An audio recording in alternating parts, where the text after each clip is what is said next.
દેશની સીમાઓ માતાના વસ્ત્ર સમાન છે. તેનું રક્ષણ કરવું દરેક ભારતીયની ફરજ છે. ભીષ્મ પિતામહ.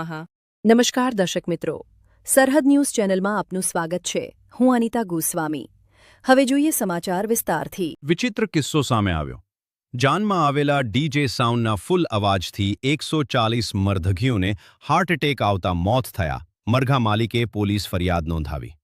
પોલ્ટ્રી ફાર્મના સંચાલક સાબિર અલીનું કહેવું છે કે રાતના લગભગ 9:30 કલાકે ડીજેના કાનફાડુ અવાજના કારણે ફાર્મમાં રહેલી 140 મરઘીઓએ દમ તોડી દીધો.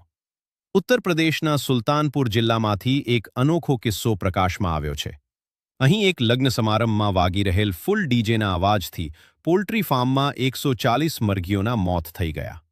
આ ઘટના બલદીરાય વિસ્તારના દરિયાપુર ગામમાં 25 એપ્રિલની રાત્રે થઈ હતી.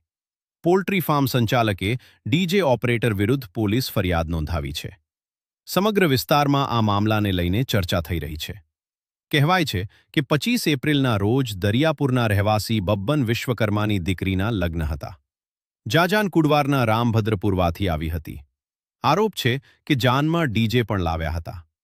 આ ડીજેનો અવાજ એટલો વધારે હતો કે કંઈ સંભળાય નહીં.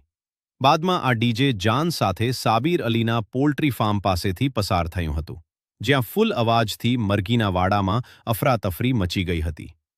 રિપોર્ટ રમેશ ગિરી ગોસ્વામી, સરહદ ન્યૂઝ ગુજરાત.